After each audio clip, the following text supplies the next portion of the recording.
BrendaMaria has been a dear friend of mine for quite some time, and that she has been an amazing benefit to our community and bringing musicians to our community, and that this talk is kicking off a series of talks that will be the 5th Sunday of the month.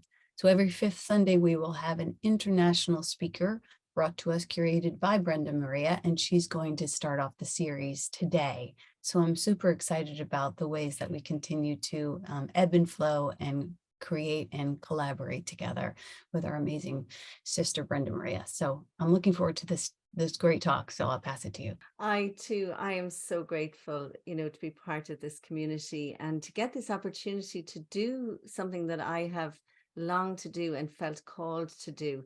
But, I would have shied away from, and I guess you've extended this invitation to me, Maureen, on a number of occasions now, and I had the willingness to say yes. And so here I am again. And I think this time, actually, I might have invited myself. Well, you didn't. You booked someone else, and I said, no, you need to step up. Yeah, this is true. Yeah. So thank you, everybody. And I'm so delighted to be here. So I believe in love. And I believe that if we ask love to lead the way, it truly will.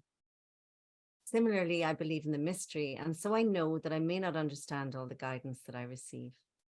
And I guess, however, I've developed a willingness to follow that guidance when it comes. Strange as it may seem at times, it always leads me to the right place.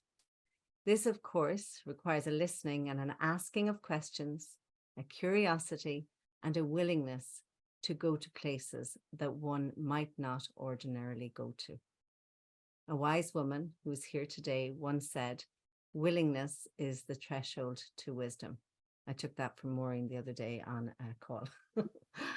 So willingness is usually driven by discomfort, unhappiness, feeling stuck, and a desire for something better.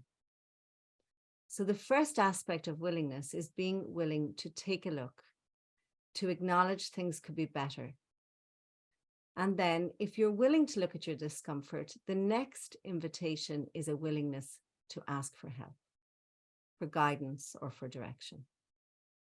And then comes the willingness to listen to that guidance. And finally, the willingness to act. I don't know, however, if I always knew this. There was a time that whilst I had a longing for love and for God, my longing to numb pain felt stronger. And I certainly lacked the willingness to look at the causes of my pain. As a result, for several years, I numbed with alcohol, sex, shopping, eating, even having babies. And yes, I just said that, having babies. However, 4 babies in, a lot of alcohol under the bridge, my fill of heartless sex, clothes galore, I found myself on my knees, and the longing began to rise in me. And with that came the willingness to ask for help and to listen finally to the quiet voice that often suggested that I live a different way. So I stepped into the very scary, bright realm of sobriety. I left my marriage. I stopped having babies, and many miracles ensued during the years that followed. I won't give you all the details of my life. Let's keep it simple, but it goes like this. I am at home and I rest in God as best I can. I know that I am love in as far as I can.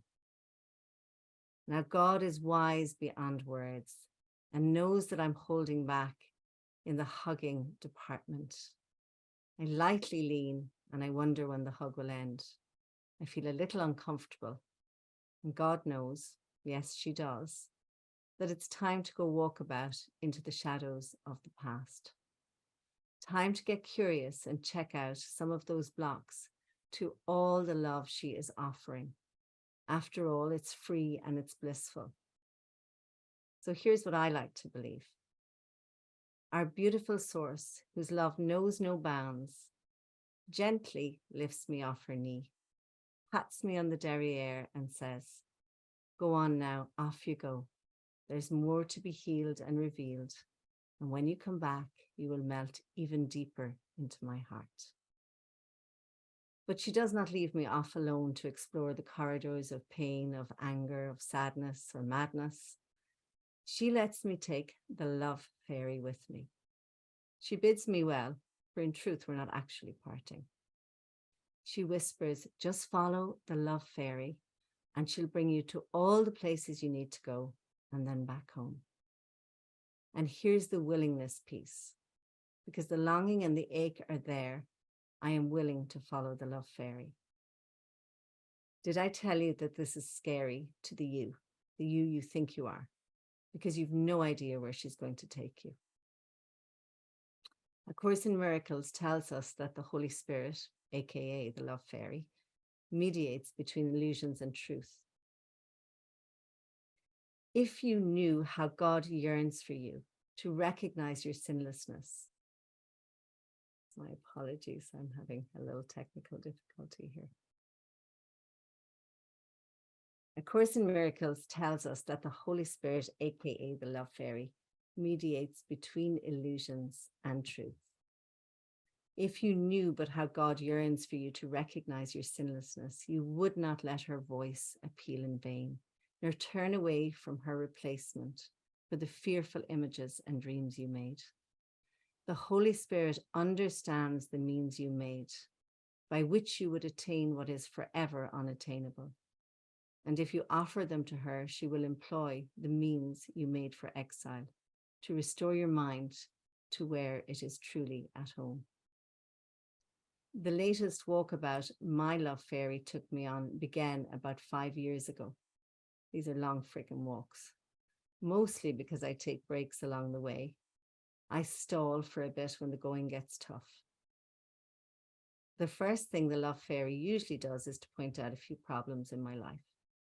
She invites me to acknowledge them, to come on, take a look. She hassles me a bit, cajoles me a bit, and has been known to kick my ass. She leads me through the corridors of my heart to where some hurt has caused me to slam a door that I have felt powerless to open.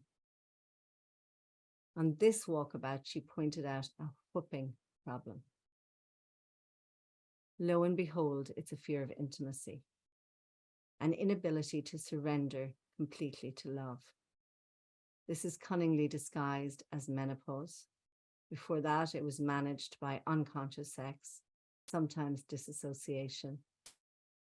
And okay, I must finally own this fear of intimacy, humiliating and humbling as it is, having spent years spouting on about tantra this and tantra that. And by the way, my fear of intimacy, I realized, is not just in the bedroom, but extends into all my relationships. For example, my mother, my brother, this community, even money.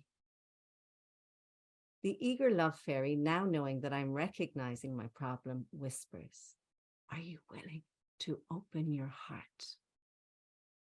And I say yes in this case.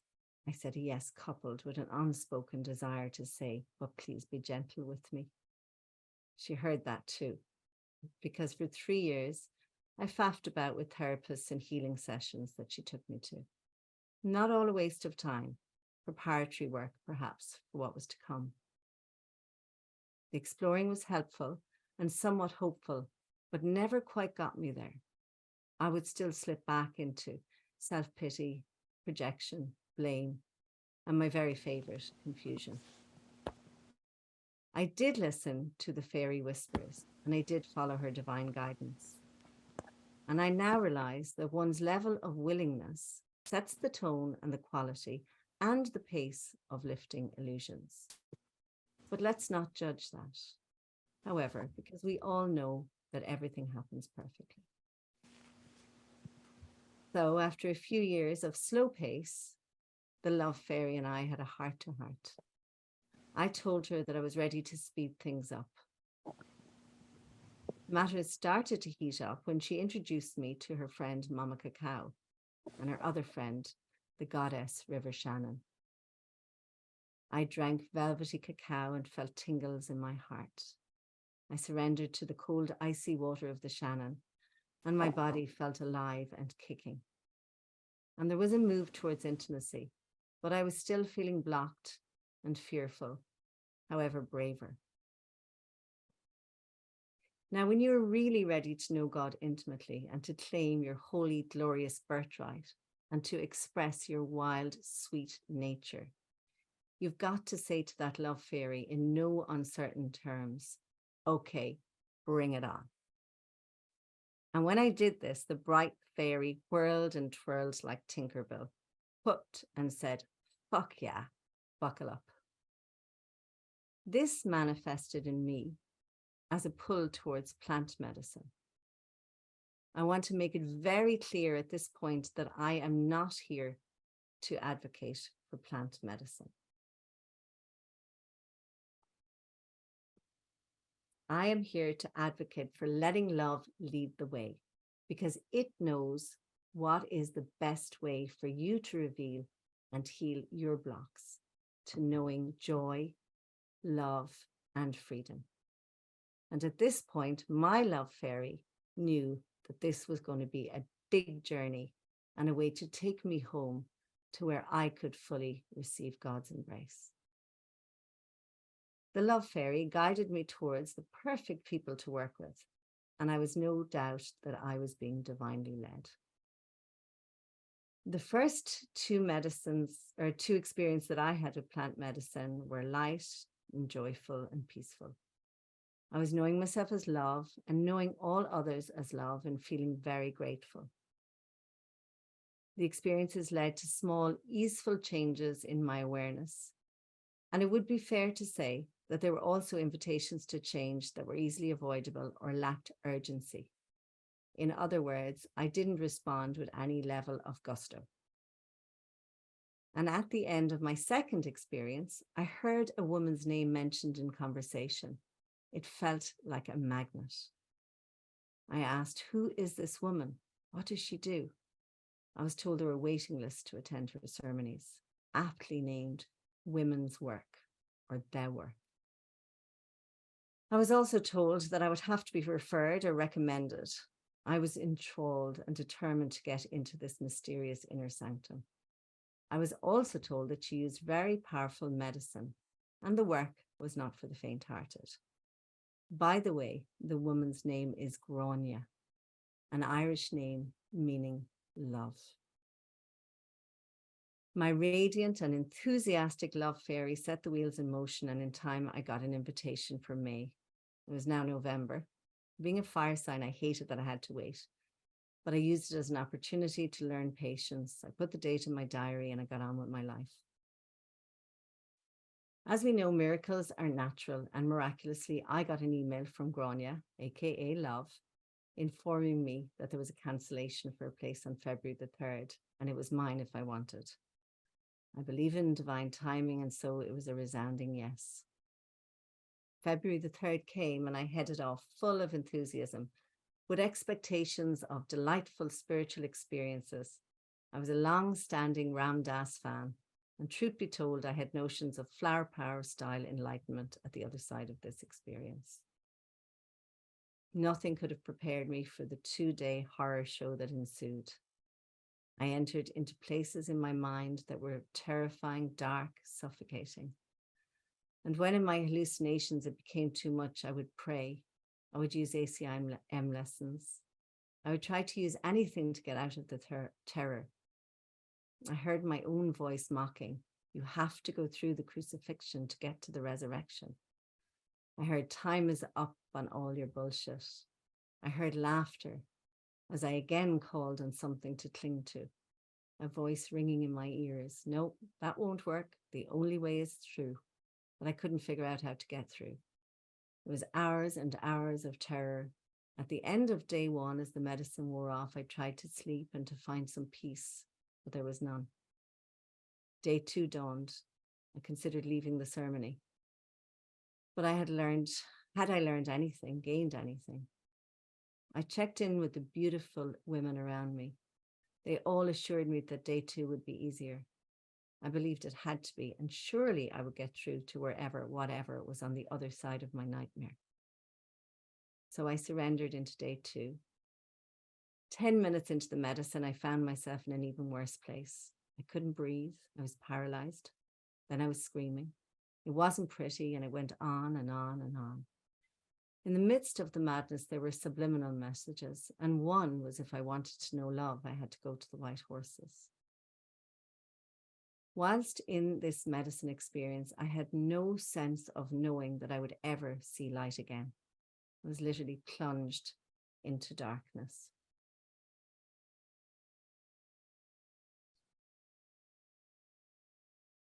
Fear and rage beyond anything I thought possible seemed to be all around me and through me and in me. It took me 4 days afterwards to even contemplate what had happened. I eventually picked up a pen and began to write. I began to understand and I began to see. I had no idea that this mind or this body could hold so much unconscious guilt, that there was so much stored and so much put away, so much unresolved, so much torment and torture placed into little pockets of my mind and body. As a therapist, I am well aware that what is held in the unconscious and what is stored in the amygdala drives our behavior.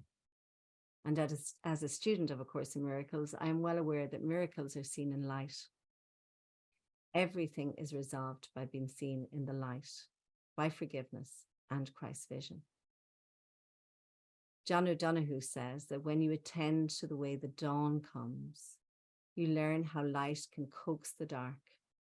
The first fingers of light appear on the horizon, ever so deftly, and gradually they pull the mantle of darkness from the world. As the light dawned, my mantle began to lift. I made phone calls. I had conversations. I apologized. I freed people. The conversations were teary, heartfelt, literally life-changing. So much illumination was had. John O'Donoghue also said, once human beings begin to search for a meaning to life, light became one of the most powerful metaphors to express the eternity and the depth of life. With this bright light, I began to see more clearly where I project onto others, where I avoid, the places where the ego rules supreme, my habits and my patterns. The weeks that followed were very humbling and very beautiful.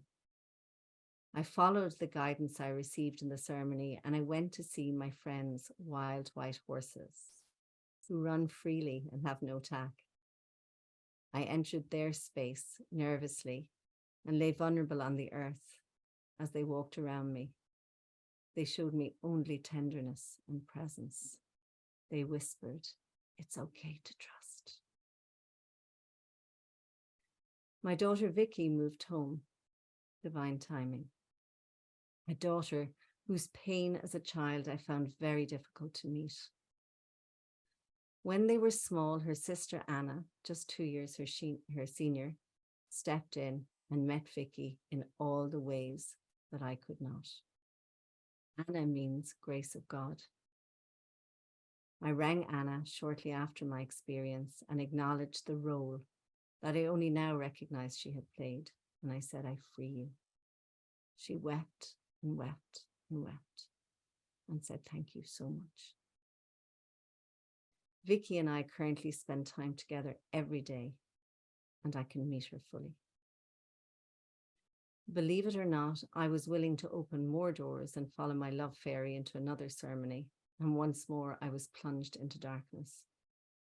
This time the knowing brought me literally to my knees before my husband, raw, defenseless, and owning more of my shit. I was guided to contact Kieran, my first husband, and we had the most wonderfully healing conversation. We're never truly healed alone, and my willingness to heal has impacted those closest to me for sure.